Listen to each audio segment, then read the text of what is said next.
Adventures of Lolo is a hidden gem. This is what will always come to mind when I hear the phrase. Because Lolo is awesome, but it's not regarded as a classic of the NES, and it never gained a cult following. I discovered Lolo from James and Mike Mondays by watching part of this 2.5-hour episode, and just a little bit of gameplay was enough to convince me I needed to try this game. Adventures of Lolo is a 1989 puzzle game made by HAL Laboratory, now famous as a second-party developer that works closely alongside Nintendo. But Lolo predates HAL's famous Kirby and Smash Bros. Series. Adventures of Lolo is technically just one game in an obscure but fairly long series of puzzle games collectively known as Eggerland, because the main antagonist is King Egger. The puzzle series didn't survive long into the 21st century, but the characters of Lolo and Lala continue to make cameos as recurring bosses in Kirby. The premise of Adventures of Lolo is extremely simple. Lolo is a blue ball who must rescue his pink ball, Lala, from King Egger, who is dubbed the Great Devil in the English version, and resides at the top of his castle. At each floor of the Great Devil's castle, Lolo solves a series of bizarre, one-room, tile-based puzzles.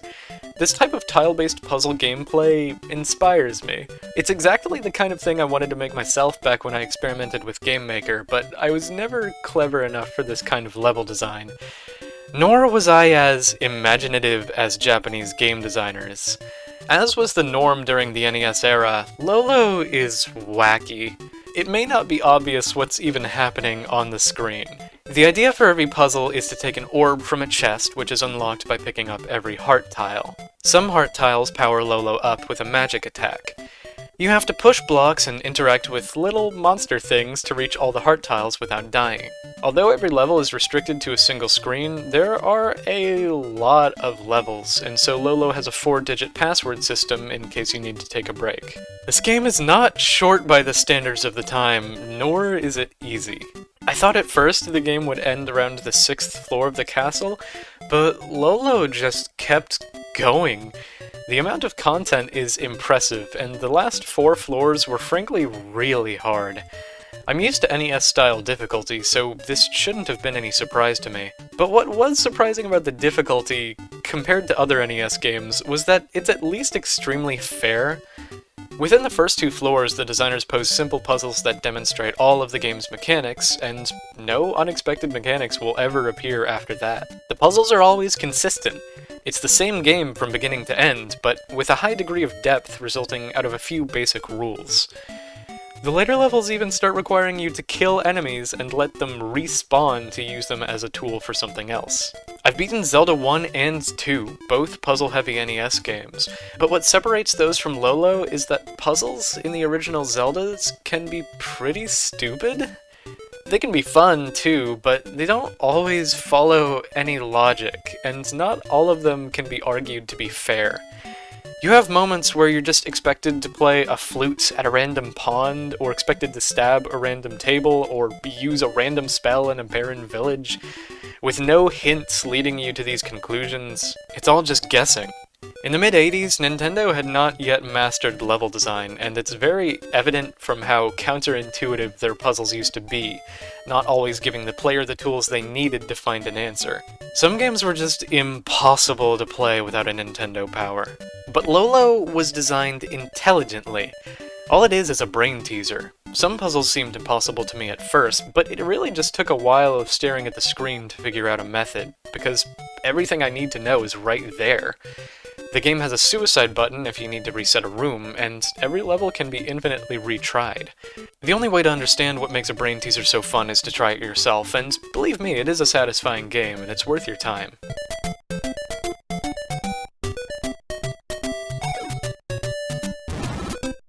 Lolo has about 50 levels, and although it took me a good 5 hours or more, I couldn't bring myself to turn it off. I was hooked. It's addicting. I really love this style of game. It feels indie. Games of this genre are still being made, but Lolo has this old-fashioned aesthetic you wouldn't see today. It feels pure. But on the subject of visual designs, I think that's part of the reason Lolo isn't well known. This is from the same company that made Kirby, who also began as just a plain circle with a face. If Lolo is so good, why hasn't it reached cult classic status? I have a hypothesis as to why it doesn't get more recognition. Lolo is a brilliant game for its time, but a lot of games in the same mold exist. The only standout thing about Lolo is its excellent level design. And the level design is all that's needed to carry the fun factor, but it doesn't sell itself. There are no interesting characters or plot here. The main character looks like the development placeholder they were supposed to swap out for someone memorable, and his only objective is to save the pink version of himself. And the Great Devil is nothing. He's a demon with no dialogue and no boss fight. Adventures of Lolo also has a terrible soundtrack. There's only one song that plays during gameplay, and it's good enough that I don't really mind hearing it in the background for 5 hours, but its repetitiveness does give off heavy Bubble Bobble vibes. So maybe don't play this if the Bubble Bobble theme is your Manchurian Candidate trigger? If only Adventures of Lolo had cooler characters and more varied, listenable music, I think we'd be looking at another high-tier retro classic. But as it stands, the gameplay is still great, and aside from Tetris, this is the best retro puzzle game I've ever played.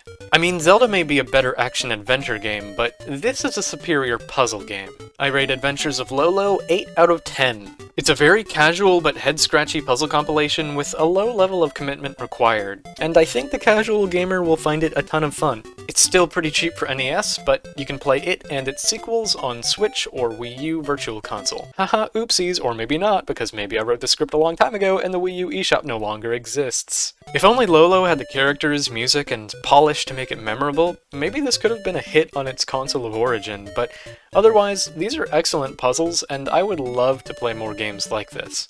Maybe it's even deserving of a reboot.